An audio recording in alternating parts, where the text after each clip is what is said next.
Guys, what's going on? Somewhere del Piso back once again with another video. This time, of course, we're doing a little bit of a perusing the news, cruising through the blues, and sort of trying to evade sounding very, how do you say, cliche, like Dr. Seuss. Please don't sue me. No, I'm kidding. Anyway, Somewhere del Piso back once again with another peruse the news.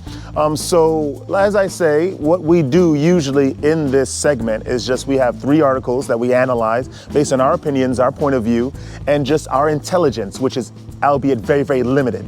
So like, comment, subscribe, and then we're just gonna get right into it. We haven't done one of these in a while, so I figured it'll be really fun to do. I got some good articles for you guys. I hope you are ready. First article that we're gonna read is gonna be an article from the Daily Mail. Okay, it's another British tabloid. It seems like we just have some sort of innate attraction, magnetism to these things. And not only just any British tabloid, is the Daily Mail. These guys are known for having a lot of satirical headlines and just a lot of, they don't divulge any good information. But this one is very interesting because it has to do a lot with what has been going on with a lot of people that travel overseas, preferably mainly men.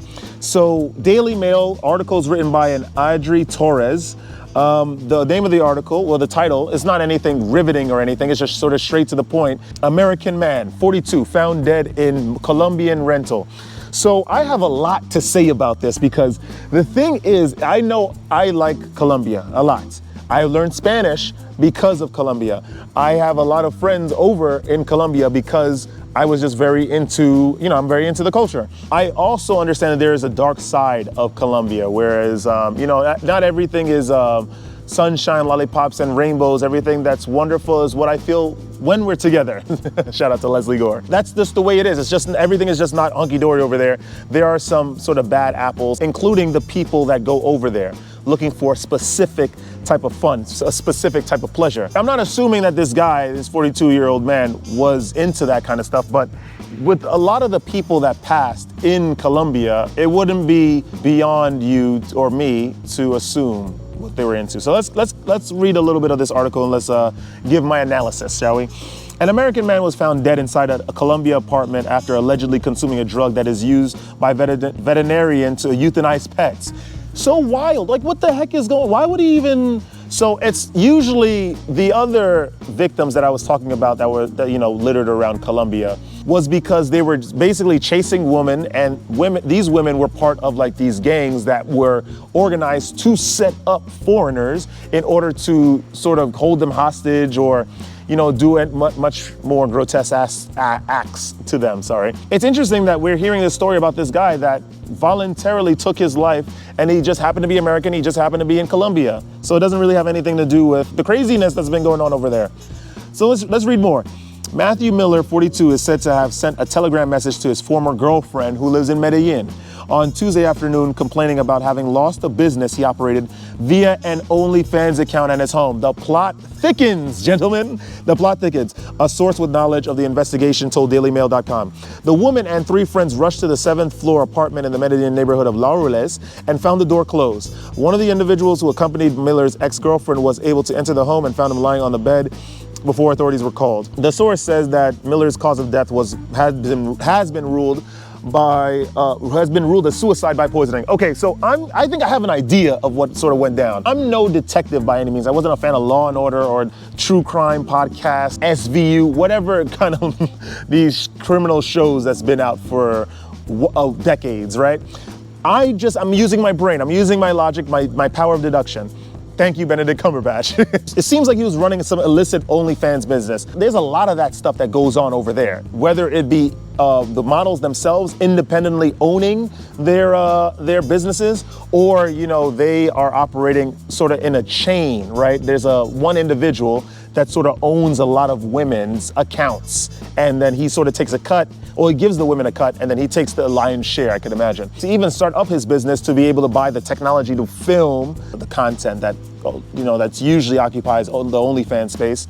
I think that he may have asked a nefarious sort of individual, sort of violent individual, to help fund and subsidize his project. Since he lost that business, he already knew that he was gonna get taken out. So what did he do? He decided to take his life himself. I think that's probably what happened. For sure, there is now, the plot thickened a lot. It got deeper.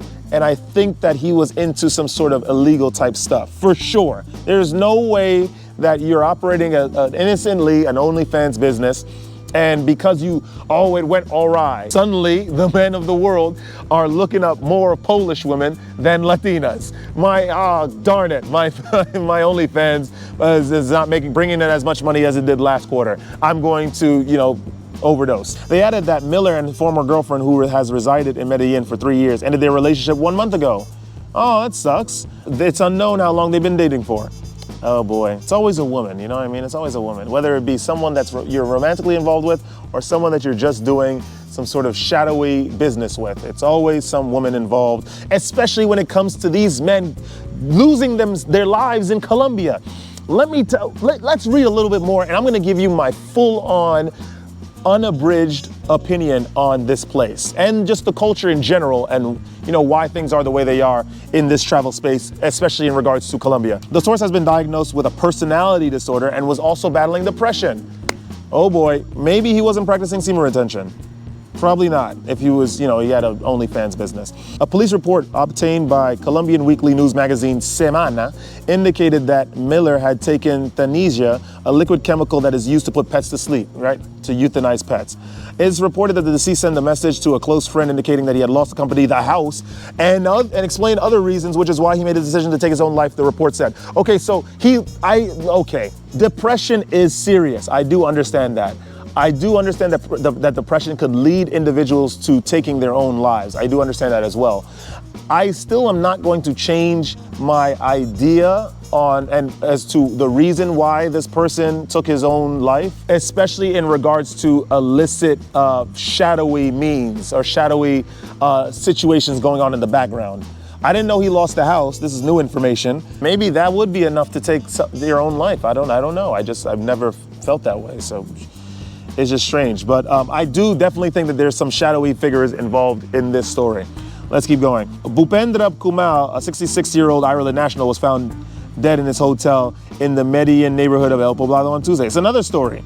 Kumar arrived in the South American country in February and told his hotel staff he was suffering from an illness. The police report indicated that his body did not show signs of violence. An autopsy report is pending. According to authorities, 16 of the 37 foreign visitors who have died in Medellin and the Aburra Valley in 2024 were U.S. citizens. At least 7 of the 37 deaths were registered as taking your own life.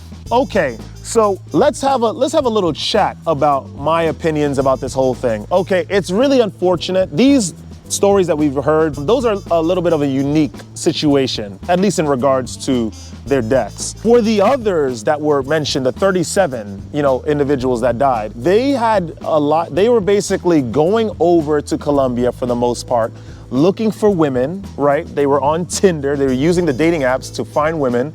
And then, of course, they matched with these women because, these women had ulterior motives. Their plans are to sort of lure men into going out with them via these dating apps. And then they sort of set them up. They drug them with scopolamine, which is has been heavily spoken about in recent times with the individuals thinking about going to Colombia, preferably Medellin. They either lose their lives with being drugged and getting robbed or, beaten up or beaten to death, or they just get set up and deleted outright. Why is it, I know the question comes up, in light of all of this information about how dangerous Colombia is and how many individuals, foreigners mainly, have been losing their lives recently over there, why is it that men are still going over there in droves and they don't know Spanish? I have the answer for you. You see, what has been going on in Western countries, because I've experienced it myself. There has been an abundance of lonely men. Individuals are not being friendly to each other, especially in Western countries, especially in Sweden as well, Norway. We have this in New York, especially London, France.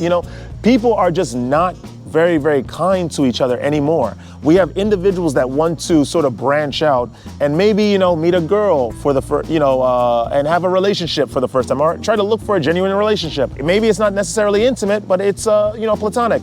People are just not responsive in this new world. They just don't, they're not reciprocative. They don't want to talk to individuals. They just sort of stay to themselves. On the way over here, I saw a whole bunch of individuals that were Jewish people. I saw some Russian people, and I was, smiling at them. They did not smile whatsoever. They did not say a goddamn thing. It was hilarious. It was hilarious. Of course, I'm a little more ascended. I'm on semen retention, and I sort of understand the nature, the metaphysical nature of the world, and I do understand that individuals are not going to necessarily respond to you in a very, very affirmative way, especially with a lot of contained, refined energy. I understand this, but because of that retained and refined energy, my mood is completely boosted, and I couldn't care less, about those situations. But to the individuals that are uninitiated in the ways of semen retention, these experiences could leave lasting emotional and mental scars. So what is it that they do? They go online to try to find groups of individuals that share the same experiences as them, that parrot their frustration with the situations in the West. Is there some sort of solution? A possible solution. Go to Colombia. The girls there are growing from trees. You basically turn on your faucet. Beautiful women are coming out. You open the closets. Women are just falling out on hangers. You don't necessarily need to have your mental health in check. So what do these guys do? They go over there in droves. They don't know the language, Spanish, and then they allow themselves to fall victim to these very, very manipulative demon women, right? This is what happens. This is exactly what happens, which is completely unfortunate. I went to Colombia many times. I actually very much enjoy the culture. My friend from, Manizales, she called me the other day and we had a long talk on video time, but that's not important. The fact of the matter is that a lot of men are continuing to lose their lives over in this country because they are trying to find something. They are yearning for something, and they can't find it in their home countries, and they think that they're going to go over in this other country, which, it's a little violent. They still have a lot of strife, and they're not as much of a first world society as we are here, which contributes to the crime rate. But it's just unfortunate. I do think that Colombia is a beautiful place. I do think that a lot of the people are beautiful as well in terms of spirits. It's just that you have to sort of understand that there is a huge economic difference between you as a foreigner and the women and the individuals there. Not everyone is going to be as kind to you, and they might have a little bit of malevolent desires, right? So that's that with this article. Let's go on to something else. Okay, check this out. Another British article, the Sunday Times, the Times, England. What is this? The name of this article was the title. Written by a Tom Howard. Tom Howard. The title is "Even High Earners Can't Afford to Buy Their First Home Locally." We know this. People have been talking about this for a while now, for a couple years now. I got a job now. I work in an office, a 9 to 5, 8 to 4, depending on what time I come in. There's a little bit of a flex time of when I could come in. Obviously, the time that I leave corresponds to that time that I've entered the building. Obviously, it's a good job, right? You think that you're in an office job, you stay there, you get benefits, you get a pension, you're gonna eventually get raises annually or semi-annually, so it's like 2 raises a year. Eventually, you can buy a home here, right? Absolutely not. To own a home in New York, the average price is like close to $1 million.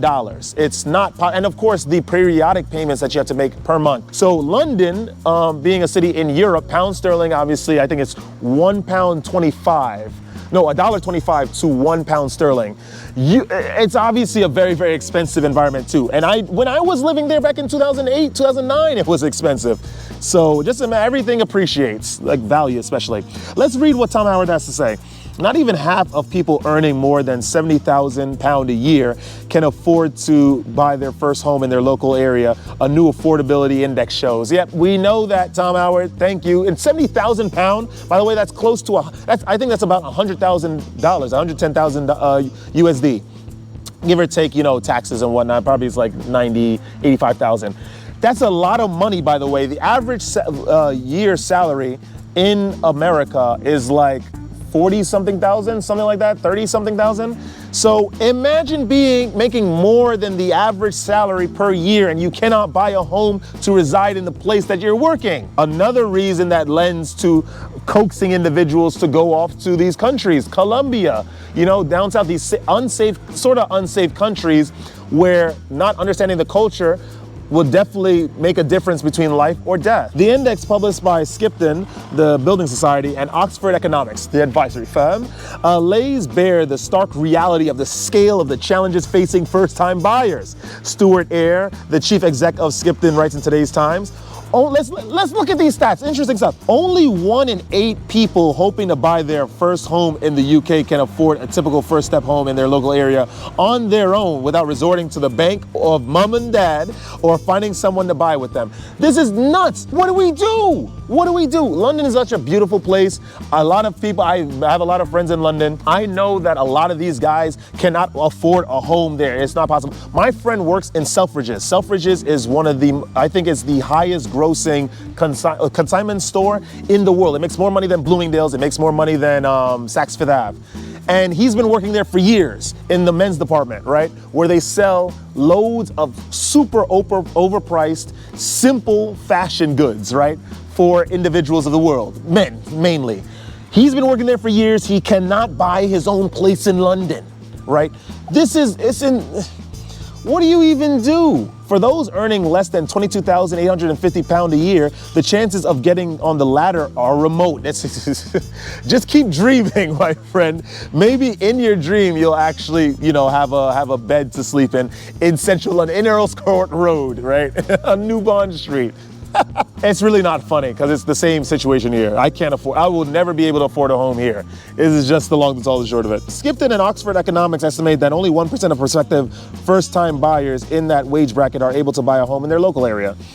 Even higher earners are finding it difficult. Of those with annual salaries above £71,250, only 44% can afford to buy their first home in the area where they live at present. All of these metropolises, right? New York City, right? We have London, right? We have Paris, right? The various arrondissements in Paris. We got Tokyo. Hong Kong is probably super expensive too. We got all these metropolises, right? Of course, because they are known, in the social media space and just in general as being very, very favorable places to live, the property value has gone through the roof on average because we have a lot of hounds, businessmen that have a lot of business acumen that choose to, of course, exploit the people that work for them because they are really ignorant of that business acumen. And then they have these places built. They have these edifices built with all these separate units. Units are very, very small. A lot of them won't have like running water in the first couple months. But of course, how much they're charging is one bedroom. How much are they charging you? £4,000 a month. That's insane. Why do you think people are considering going overseas to try to find a better way of life? In La Ciudad de Mexico, it's the same problem. This problem has sort of been exacerbated because of the pandemic. We have a lot of people that go over to Mexico City, and I guess they were working remote from there because they're able to work remote, and they realized there wasn't any sort of statute of limitations on where they could work. They go into La Ciudad, and then the pandemic happened, and then they stayed there, and then they realized that everything is just cheaper there. Let me just stay there. What has inadvertently happened is that the landlords have started to up the price on all of the units that are in the place, kicking out the locals, and then tripling, quadrupling, quintupling the prices for rent per month just to accommodate to foreigners because they know that foreigners have all this money. That's why there's all these mega, super expensive neighborhoods all alrededor la Ciudad de Mexico. And Mexicans have been complaining about it. Same thing's actually happening in Medellin as well. The same thing just happens to all these various places all over the world because foreigners are like sort of rats. These gentrifiers are like sort of rats, right? And I have a little bit of that mentality because I would like to stay in one of these places. I'm not gonna lie, Mexico. These issues are happening all around the world. We have people that are relocating because they make a lot of money, on average, and they're just not able to afford a home. They're just not able to afford their rent consistently. It's kind of sad. Being able to have somewhere to call home is widely recognized as one of the most important issues facing millions of people up and down the country. Oh, Hare said, Stewart, right? It's Stewart. 50 said, he's 50 years old. For some, our findings paint a bleak picture. The combination of high housing costs, insufficient savings, and significant regional disparities underscores the urgent need for collaborative and targeted interventions to support aspiring homeowners. There needs to be government regulation on there needs to be price ceilings implemented by government organizations to sort of allow young people to afford their homes. It's crazy that we live in a place like New York. We've lived here our entire lives, and we cannot, for the people that want to stay here, so I don't want to stay here, for the people that want to stay here, they just can't stay here because it's just, they can't afford it. It's just way too expensive. I think that there definitely needs to be government intervention. I think there needs to be a price ceiling placed on apartment units in various cities. I think there needs to be subsidies for individuals that make a certain amount of money to be able to afford their homes. I think we have that here. It's called Section 8. I think they need to subsidize, especially people that are going to college. They have work, you know, they pay their taxes consistently. Definitely think that there needs to be subsidies for that. London, with the highest house prices in the blasted country, is particularly bad for first-time buyers, but so too are the West Midlands, where people generally have low savings relative to house prices, and Wales, where lower income levels restrict buying potential. In Scotland, where house prices generally are lower, it is less difficult for first-time buyers, as it is in the east of England, where incomes are higher relative to house prices. So I think there's also a cure here that we are not really acknowledging.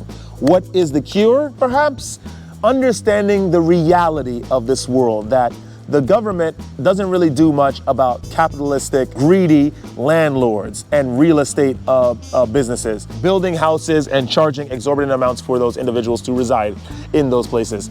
I think that we need to try to migrate. We need to go to different places and explore. I do understand that we're gonna have that situation play out like what happened in Mexico City, what happened in Colombia, and various other places like Portugal. Portugal has definitely gotten very, very expensive. I think that individuals need to just start looking outward and start understanding that these Western cities that we grew up in and sort of learned everything we learned from these places, in these places, are not going to be the places for our future. And we just need to look elsewhere. It is completely unfortunate. If you make a lot of money, if you make a couple thousand, 77,000 pounds, only 44% of those individuals can afford their homes. That's insane. That's wild. Let's get the hell out of there. We're going to go to the last article. We're going to talk about one of my favorite individuals of all time, Thomas Carlyle Ford. Who the hell is that? Is that some other businessman? Yes, he is to some degree, but I think he's more of a practical creative than he is a businessman. I think he hires people to do the business part. Thomas Carlyle Ford, not only he shares the same birthday as me, August 27th, he is responsible for the rejuvenation of Gucci. Gucci, once upon a time, was gonna go bankrupt.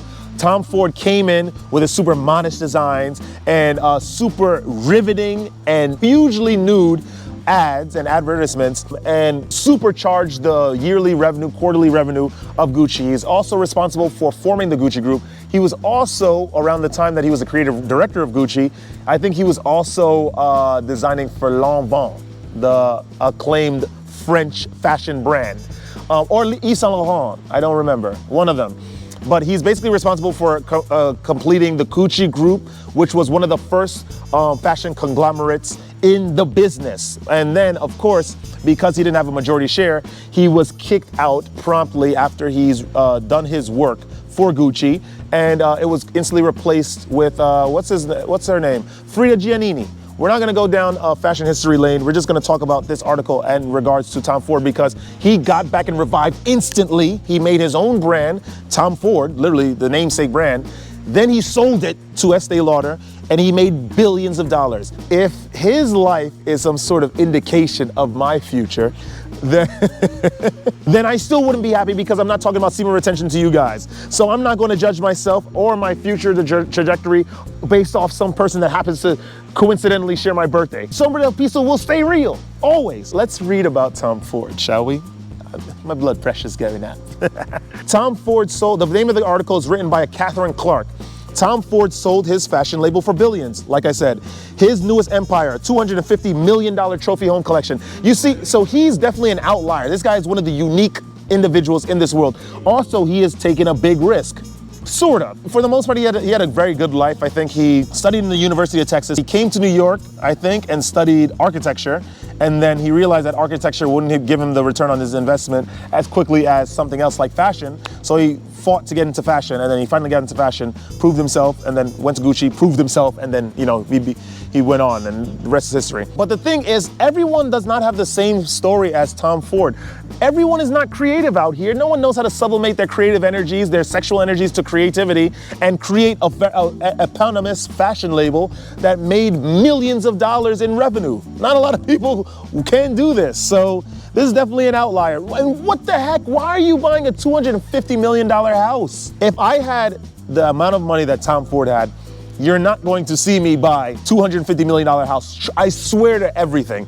What I'm going to do is, of course, I'm going to see if I can try to help, you know, maybe small countries, maybe try to, you know, get into their governments, try to learn more about governments and urban planning, and try to invest that money into reinvigorating economies like South America, like Africa. That's what I do. But, you know, these people just want to showcase their wealth, which is why I said the only connection that I have with him is the shared birthday. That is basically it. In early 2023, fashion designer Tom Ford sold his eponymous, it is a word we all use, man. We're just so eloquent in this house. That's it. Eponymous New York-based fashion brand to Estee Lauder in a deal valued at $2.8 billion.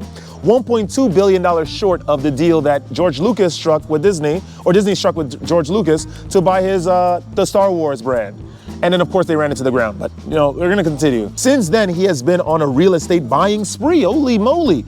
In that same year, he added at least 3 trophy homes in rapid succession to his already significant real estate portfolio. I changed my mind. Not only he was a creative, he is a creative, but he's also a very, very hawk-eyed, shrewd businessman. In addition to not only running his own fashion business, he's also a real estate agent-ish. I think he bought a lot of homes and then he just sold them, right? Ford presides over a real estate empire.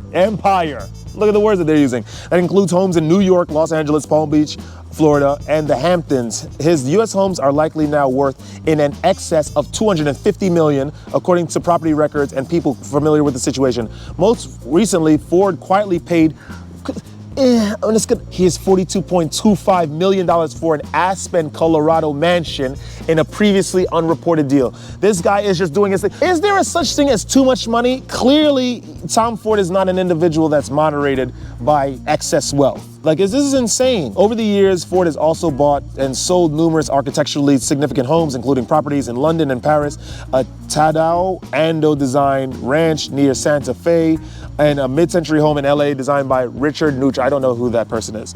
Ford, who couldn't be reached for comment, launched his fashion brand in 2005. He is perhaps known as a designer of sleek James Bond style suits, and has also directed films such as A Single Man and also Nocturnal Animals. Watch them both. They're both very good. I told you, this guy is just, he is just a powerhouse of creativity, this man.